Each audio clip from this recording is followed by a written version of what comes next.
Mas então, eu dirijo um culto de oração, faço o melhor que eu posso.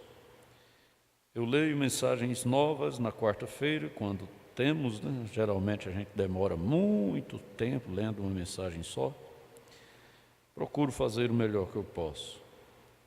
Na sexta, a gente está estudando agora a série Adoção. E na escola, os selos.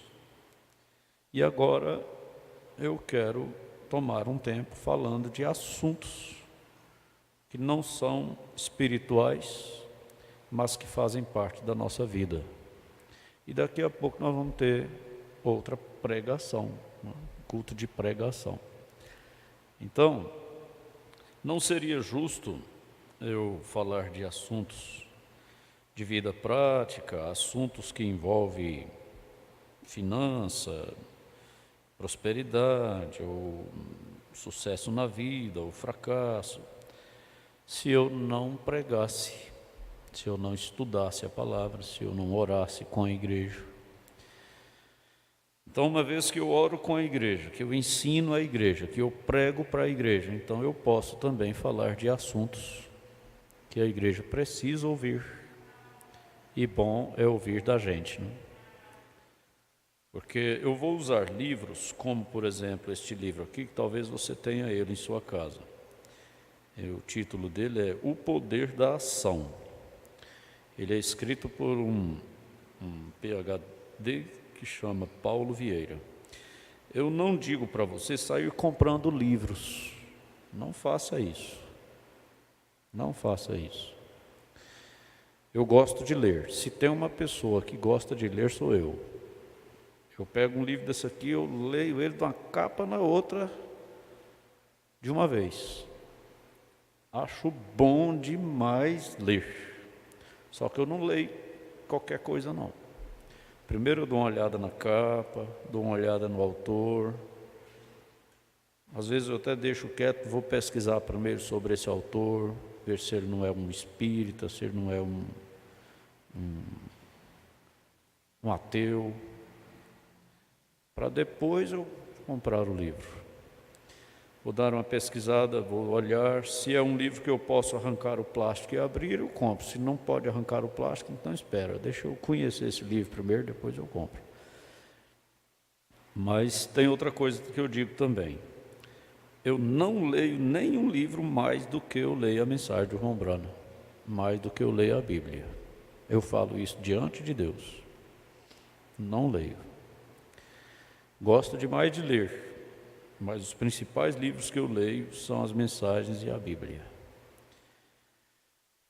E aí eu leio outros livros, até porque a gente lida, como diz o pastor Joaquim, com crianças, a gente lida com adolescentes, a gente lida com jovens, a gente lida com recém-casados, a gente lida com meia-idade, a gente lida com idosos. E todo tanto de conhecimento que o pastor puder ter é bom, porque afinal de contas ele ganha para isso. Você não tem tempo de ler como ele tem, você não tem às vezes a condição de compreender o que você está lendo como o pastor tem, até por causa da prática da leitura, entendeu?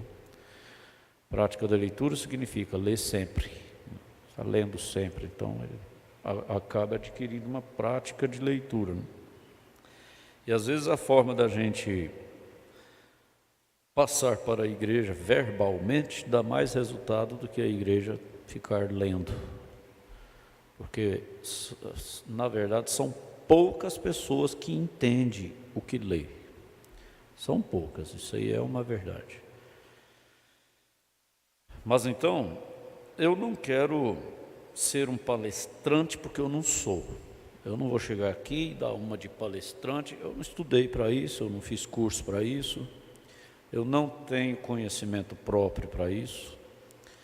Então eu tenho que ser sincero. Eu quero transmitir para vocês o que eu aprendo. Tá certo? Vocês aprendem comigo o que eu aprendo com quem sabe. Você não tem um PhD aqui no púlpito, mas se eu posso aprender com um PhD até enquanto o que ele ensina confere com a mensagem, não tem nada errado nisso. Agora, a gente não aconselha a igreja ficar lendo qualquer coisa, porque tem esse detalhe. Às vezes você lê uma coisa muito bonita, mas aquilo não confere com o irmão Branham. E tudo que nós lemos, ouvimos, tem que conferir com o profeta. Senão, deixa de lado. É melhor para você, né? Mas, como um pastor que ama a igreja e que quer ver todo mundo próspero, todo mundo bem-aventurado, né? Todo mundo vencendo na vida, então a gente fica com vontade de passar para a igreja todo conhecimento que a gente adquire, principalmente a juventude. Porque não é a idade que manda. Tem muito jovem velho e tem muito velho jovem. O que conta é o espírito da pessoa. E outra coisa que nós temos que lembrar é que nunca passa da hora, nunca é tarde para a pessoa mudar de vida. Nunca é tarde. Entra aí simplesmente o livre-arbítrio. Você vive um certo tipo de vida enquanto você quiser. O dia que você disser assim, eu vou mudar de vida, não precisa de ninguém pôr a mão na sua cabeça, não precisa de jejuar 40 dias e 40 noites, não precisa de nada disso. É livre-arbítrio. Eu vou mudar de vida. Como uma irmã, por exemplo, que bebia café, e gostava demais de café. E ela estava para dar um infarte, né? E aí ela, vindo à igreja, ouvindo o pastor um dia pregando, disse assim, cuidado, esse cafezinho vai te matar. E ela disse assim, mas isso é para mim. Aí depois, não sei se teve um sonho, não sei como é que foi. E aí, passando o tempo, um dia ela passou mal, ela ficou sentindo mal, E quando chegou na igreja, o pastor repetiu de novo, sem mais, sem menos, simplesmente disse, esse cafezinho vai te matar. Ela disse, olha, o pastor está falando é para mim. E nunca mais bebeu café. E acabou o problema. A pessoa é um certo tipo de pessoa enquanto ela quer. Quando ela quiser mudar, ela muda. É o livre-arbítrio. E quando a gente vem à igreja e aprende, então que coisa boa, né? Que oportunidade. Bom, eu fazia assim porque eu não sabia. Agora eu sei que isso não está correto, então não vou fazer assim mais. Eu vou fazer da forma correta. Tá certo? Se você escolher aceitar a forma correta que você não sabia antes e deixar a forma errada que você estava fazendo, quem vai lucrar com isso? É você mesmo. Quem ensinou, ensinou e foi embora. Agora, quem aprendeu, aprendeu. Quem não aprendeu, fazer o quê, né? Mas, então eu quero mostrar para vocês uma coisa, neste livro, eu vou praticamente ler. E daqui para frente eu não sei quantos companheirismos eu vou participar, mas eu vou estar passando para vocês, na minha maneira, o que eu vejo nessas leituras. Eu vou repetir. Eu tenho liberdade de fazer isso porque vocês não passam fome da palavra de Deus. Aqui tem tudo que nós precisamos, inclusive Joaquim Gonçalves nos sábados. Você não pode vir, você tem na internet, né? E que coisa boa é quando ele confirma algo que a gente fala, né? Como ele confirmou hoje de manhã, né? Que eu falei hoje de manhã sobre o seu ministério. Mas então vamos aqui no livro. O que eu vou falar é o seguinte: o tema é assim. Deixa eu ver aqui se eu encontro o tema.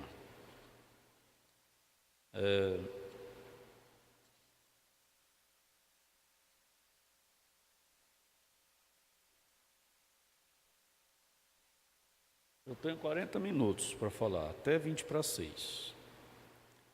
Até 20 para 6. Vai dar certinho. Autorresponsabilize-se. É o tema. Se alguém já leu isso, fique alegre de saber que agora alguém está passando para mais alguém o que você não passou, que você não teve oportunidade de passar. Que às vezes a pessoa diz: eu já li isso aí, muito bem, parabéns para você. Mas agora você diz assim: que bom que o pastor pode passar para quem não leu o que eu já li. Não é certo? Minha maneira de pensar é certo ou não? E outra coisa, tem pessoa que nunca vai adquirir um livro desse, porque ele não vai tirar dinheiro do seu orçamento para comprar livro. Então, você ter quem passa para você de graça, não é melhor? Não é bom? Mas vamos direto lá, que senão o tempo acaba. Eu vou falar sobre 6 leis para a conquista da autorresponsabilidade. É uma coisa muito importante. Autorresponsabilidade significa responsabilidade comigo mesmo, com minhas ações, com minhas palavras, com as minhas atitudes, com a minha produção, com o que eu sou na vida. Responsabilidade comigo mesmo. Quando eu estou falando assim, eu gostaria que os meninos lá de dentro viessem para cá, todo mundo sentasse ali, ó. Porque eles ficam trabalhando, às vezes eles perdem, acabam intertendo com o que está fazendo lá e acaba perdendo. Bom, se todo mundo sentasse e ouvisse, deixa tudo quieto, de um jeito só, né? Mas, primeira lei: se for criticar as pessoas, cale-se, não critique. Se for criticar as pessoas, cale-se. Quem dá conta de calar? Nós acabamos de ouvir sobre temperança agora, como controlar a língua. Não, agora não é hora de eu falar. Não. Que outro fale. Eu não tenho que falar isso. Se for criticar as pessoas, cale-se. Daqui a pouco ele vai falar sobre a crítica construtiva. Ele diz: não existe crítica construtiva. Isso é uma forma de se armar para ofender os outros. A gente aprende, né? Se for reclamar de circunstâncias, dê sugestão. É melhor dar uma sugestão do que reclamar. Se for buscar culpados, busque a solução. Você que é culpado, não, vamos resolver esse problema, é melhor do que querer saber quem que é culpado. Se for se fazer de vítima, faça-se de vencedor. Se for justificar seus erros, aprenda com eles. Não é ficar justificando para se defender porque errou. Não, eu errei mesmo. Ninguém aprende com os erros sem assumir. Eu errei. Mas isso aí é uma lição para mim. Quem dera, né? Que todo mundo, ao errar, dissesse: isso é uma lição para mim. Estou aprendendo. Se for julgar alguém, julgue a atitude dessa pessoa, não a pessoa. Tá bom, deixa eu ler mais aqui. Essas 6 práticas, transformadas em hábitos diários, trarão tantas mudanças que as pessoas ao seu lado e você mesmo perceberão que uma nova pessoa está surgindo e que novas oportunidades e possibilidades estão batendo à sua porta. Elas perceberão que coisas muito boas estão acontecendo sem explicação, e então você perceberá que a mágica da autorresponsabilidade chegou até você. E verá que a autorresponsabilidade, quando incorporada à forma de viver de alguém, produz verdadeiras maravilhas. Vamos entender melhor cada uma das leis da autorresponsabilidade. Lei 1. Não criticar as pessoas. Na língua portuguesa, criticar significa examinar com critério, notando a perfeição ou os defeitos. Significa também dizer mal ou censurar algo ou alguém. Isso é que é criticar. Por favor, não venha me dizer que as suas críticas são construtivas e que o objetivo real é ajudar o outro. Nunca vi em toda a minha vida alguém que criticava o outro pensando realmente em ajudar. Como você se sente quando alguém olha para você e, com um tom de quem sabe mais do que você sobre o assunto, diz: olha, vou fazer uma crítica construtiva, mas é para o seu bem.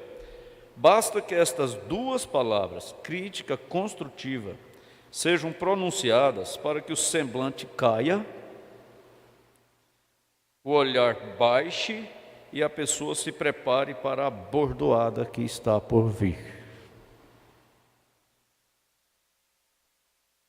Se o foco e a intenção fossem de fato positivos, a pessoa não faria uma crítica.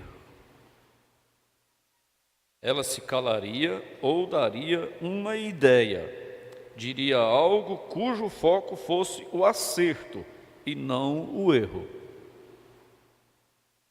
Algo que colocasse o ouvinte para cima e não para baixo. Se você é daqueles que adoram criticar e analisar tudo e continua achando a crítica um mal necessário, experimente, em vez de fazer a crítica, dar uma sugestão ou ideia. Você verá que os resultados obtidos serão muito maiores e as pessoas farão questão de sua companhia e da sua orientação, algo que não acontece com os que gostam de criticar. Eu vou evitar de ficar comentando, porque a matéria é muito rica. Lembre-se, é muito fácil criticar. É muito cômodo falar de cisco nos olhos dos outros. Porém, isso nos impede de ver a trave nos nossos olhos. Então, enquanto estamos olhando o defeito dos outros, isso está fazendo mal para a gente. Porque isso está cegando a gente para não ver os da gente. Quando paramos de criticar, nosso foco passa a ser a solução e não o problema. Se a pessoa não está fazendo como eu gostaria que fizesse, eu vou procurar um meio de ajudá-la a fazer como eu gostaria que ela fizesse, ao invés de criticá-la. Nossa mente subconsciente passa a se responsabilizar pelos acontecimentos e, de forma mágica e inconsciente, as decisões e as atitudes se tornam mais acertadas, mais proativas, mais maduras e, finalmente, mais produtivas. 2. não reclamar das circunstâncias. A definição da palavra reclamar é muito clara e não dá margem para outra interpretação. Reclamar é exigir para si. Egoísmo. Reivindicar. E em outra abordagem significa também queixar-se, protestar, lamuriar. Infelizmente, existem pessoas que pautam a vida à base de reclamações e cobranças desenfreadas, criando para si uma existência pobre e carente. Isso aqui num casamento é uma desgraça. Mulher reclama de tudo, marido reclama de tudo. É uma miséria. Então, vai tomando isso aqui, filhos, né? Filhos que reclamam de tudo, e assim por diante. Reclamações e cobranças desenfreadas, criando para si próprio uma existência pobre e carente. Não faz, não realiza, não produz, então fica cobrando, exigindo, reclamando. Na Bíblia existem muitos relatos do poder das palavras proferidas pelas pessoas. Eu gosto disso aqui. É um livro que cita a Bíblia do começo ao fim, e em cima. Mombrana, ele lia livros dessa forma. Então, veja só, isso aqui o Mombrana fala sobre isso e a Bíblia também fala. Relatos do poder das palavras proferidas pelas pessoas. Não pense que uma palavra que sai da sua boca vai voltar vazia. Não vai. Se a de Deus não volta vazia, a minha também não volta. Ou ela vai trazer uma boa colheita, ou ela vai trazer uma má colheita.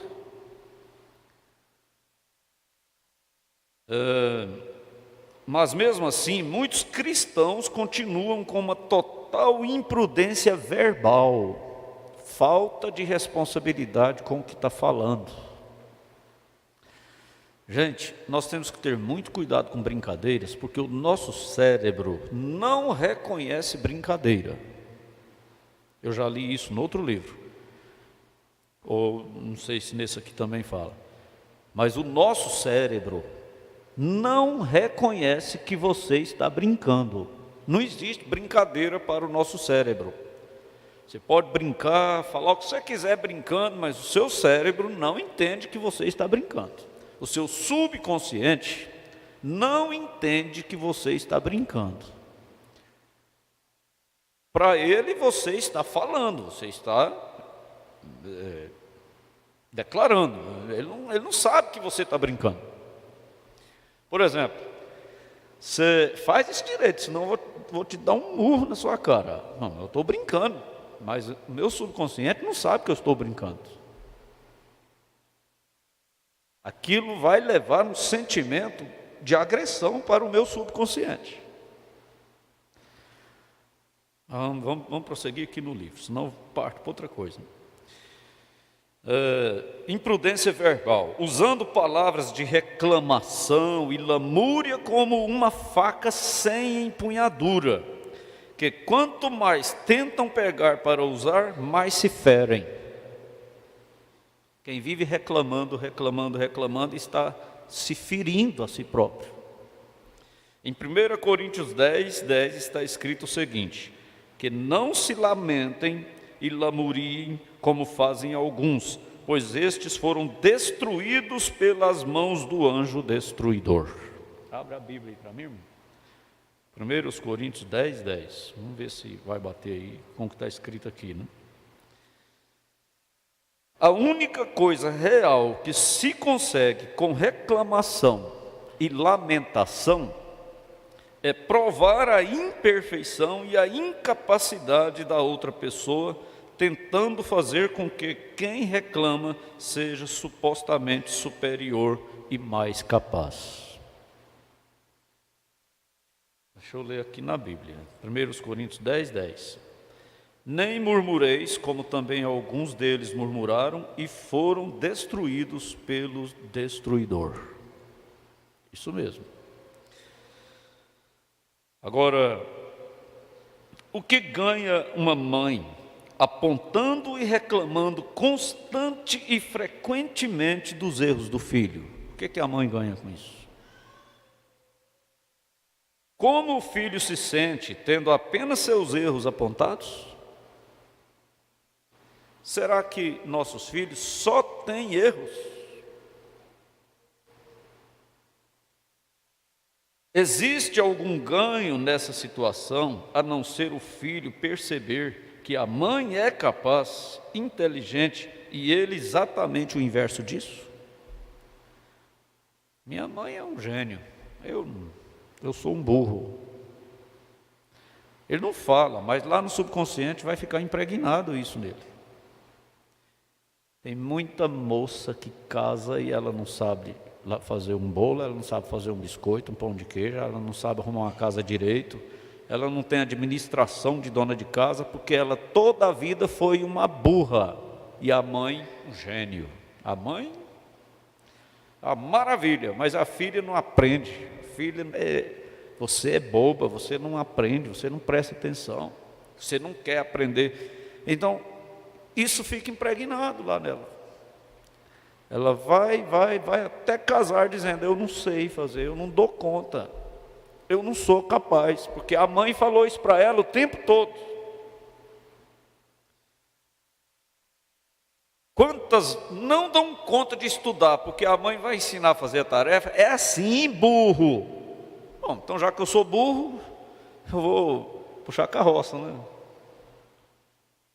Ele chega lá na escola, ele pega o livro para estudar, mas lá dentro dele tem uma vozinha dizendo assim: você é burro. Ele não vai ser bem sucedido na escola.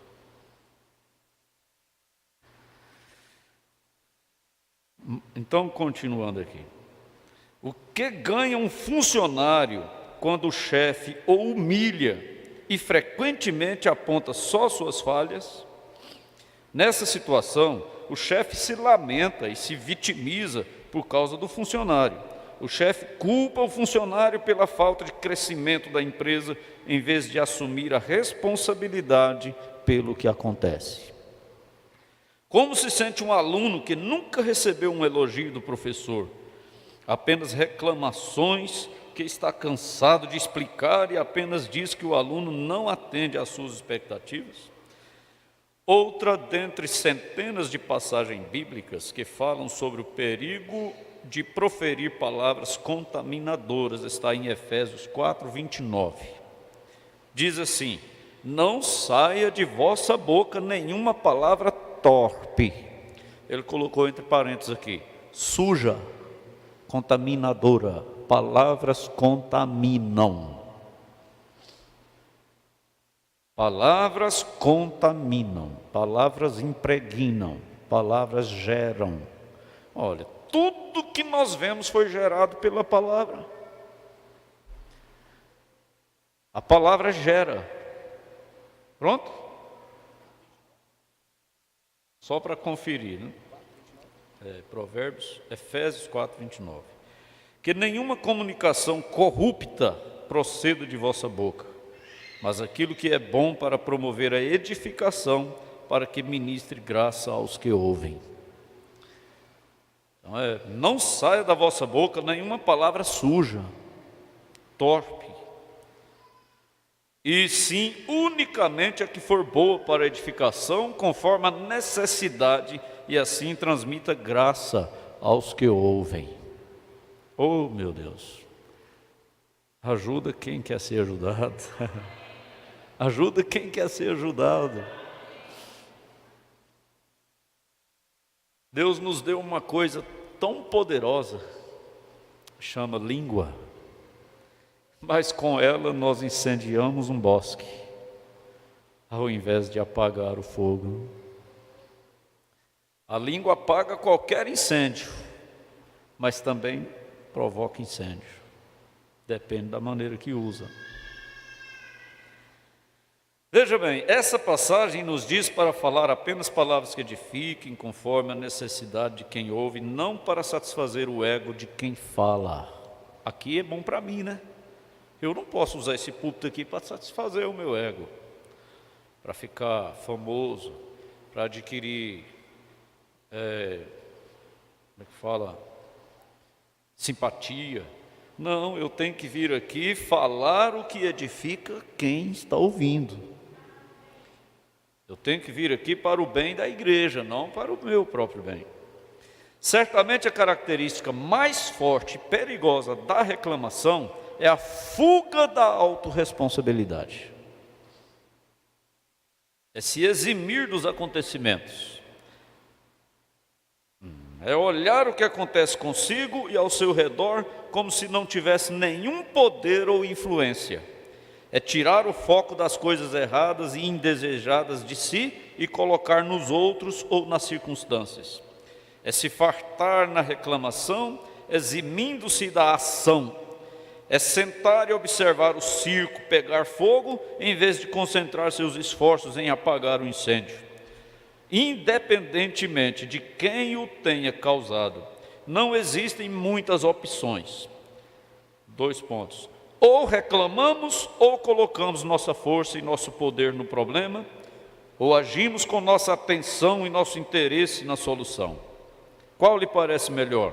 O caminho que gera resultados positivos ou o caminho inócuo? Pessoas vitoriosas não perdem tempo reclamando. Enquanto você está reclamando, você está perdendo tempo e força. E destacando o problema. Seu precioso tempo é demandado na solução, no foco, nas possibilidades e não nas impossibilidades e nas consequências delas.